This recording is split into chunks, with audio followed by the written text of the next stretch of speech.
Sean Strickland is the man, the myth, the legend. He just pulled one of the biggest, if not the biggest upset in UFC history. Not only did he beat Israel Adesanya at his own game to win the middleweight belt at UFC 293, but he also made Dana White blabber gibberish in the post-fight press conference. He looked like he couldn't get off. He looked like he was really stiff tonight. He looked very slow. The big question is, how did someone who fights like that girl from iCarly manage to defeat the best striker in mixed martial arts and pull the biggest upset in UFC history at the same time?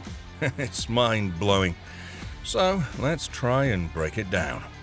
Israel Adesanya was originally expected to face Dricus du Plessis at UFC 293. However, the South African wanted more than 3 months to prepare for the biggest fight of his life, and understandably so. That left Sean Strickland as the only viable option, but the UFC wasn't very keen on bringing him to Australia, given his unpredictable personality. It was only after Adesanya convinced the UFC that Strickland was brought on board.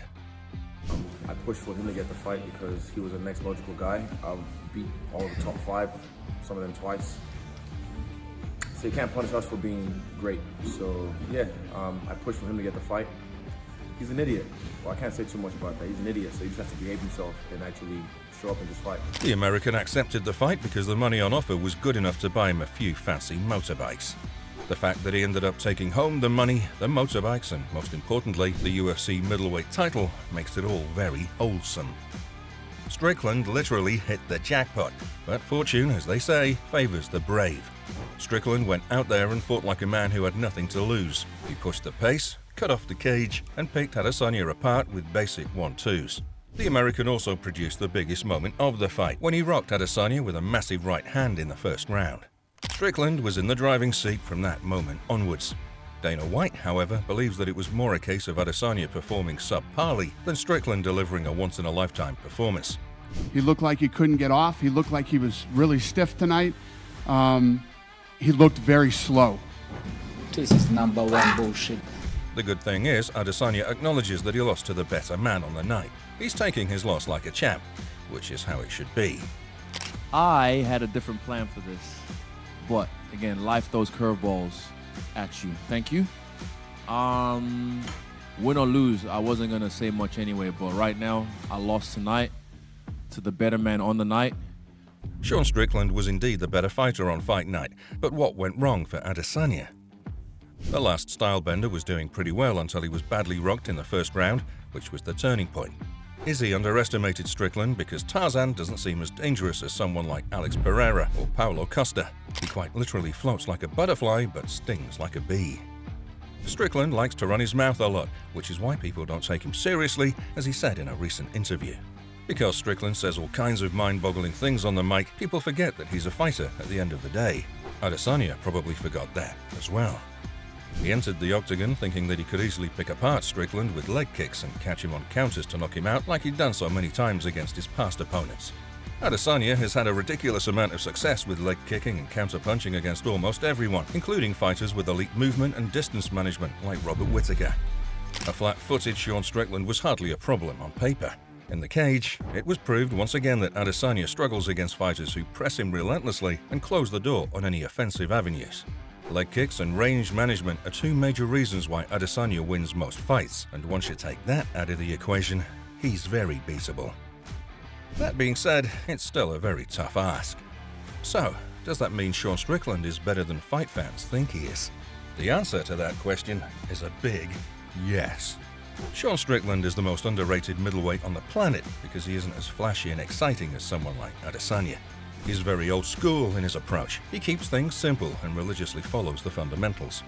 The American is flat-footed and relies heavily on 1-2s. He doesn't own flashy 5-punch combos like Dustin Poirier or Max Holloway, but the reason why he's so successful with sticking to the basics is that he always fights in the pocket and makes his opponents very uncomfortable with constant pressure. Strickland's cardio is insane. He never slows down or takes deep breaths. He's always marching forward like a tank packed with explosives, and that's exactly how he defeated Adesanya. He pressed him throughout, cut off the cage, and landed 1-2s regularly. He completely neutralized 2 of Adesanya's biggest weapons, leg kicks and counter punches. Strickland neutralized Adesanya's leg kicks by fighting in the pocket throughout. Adesanya had zero space to launch his attacks effectively. Strickland's straight punches allowed him to evade most counterattacks. The effectiveness of straight punches in combat lies in their speed and reach. They can connect without the opponent realizing it, and they don't leave one's chin exposed, unlike uppercuts and looping punches. So, by throwing punches down the pipe, Strickland attacked and blocked simultaneously. Strickland's defense was on point. He controlled range and stepped out of it just a wee bit each time Adesanya fired a shot. Strickland swung back just enough to make Adesanya miss. It was as perfect as a performance inside the cage could be. But then why is Dana White making excuses on Adesanya's behalf? The answer to that is simple. Not very long ago, Dana had said that Adesanya was the biggest star in the UFC. Dana claimed that he was on his way to reaching the same heights in the sport as Conor McGregor. The promotion was backing him to the hill after his knockout win against Alex Pereira, and they even gave him an easier matchup on paper in Oceania, so could expand the UFC's market in Australia and New Zealand by securing a big win. Strickland spoiled the party and will likely face Adesanya in an immediate rematch. No, I think you do the rematch, absolutely. I mean, the rematch is interesting. That could be the thing, too. You know, when you think about you're going into the Pereira fight, such a big fight, you know, and you've been in there with this guy so many times, and then you overlook Strickland, and you come in and you know, I don't know. I don't know the answers to these questions, but Israel does, and I'm looking forward to hearing it. I don't see how an immediate rematch between the two makes sense. It's not like Strickland scored a come-from-behind victory. He won 4 rounds out of 5 and comprehensively beat Izzy to become the division's new king. I agree with Daniel Cormier when he says that Adesanya needs to sit back and let others have a go at the title. The division needs to move on. The UFC needs to let guys like Dricus du Plessis, Khamzat Chimaev, and Paulo Costa take the lead. As far as Adesanya is concerned, he needs a big win or two to bounce back into title contention. He lost 2 out of his last 3 title fights, so it doesn't make sense for him to jump the line and fight for the belt when Dricus du Plessis deserves it more at this moment in time. Strickland's victory over Adesanya is a huge sigh of relief for most of the contenders in the UFC middleweight division, who failed to hold a candle to the Nigerian New Zealander. The division is about to get a lot more competitive for the time being. You have guys like Paulo Costa, Marvin Vettori, and Jared Cannonier who want another shot at the belt. And you have up-and-coming stars like Khamzat Chimaev, Ikram Aliskerov, and Shrapnadine Magomedov. Things will heat up in the middleweight division unless Dana White chooses to ruin it all by awarding Adesanya an immediate rematch, especially when coach Eugene Behrman says stuff like Izzy can beat Strickland even tomorrow with a few adjustments. I'm just very confident that we can change the outcome of this fight with very minor adjustments. Yeah, and if my grandma had wheels, she would have been a bike, Eugene.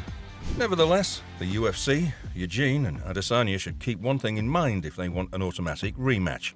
If Izzy loses again, it'd be the end of him at the top.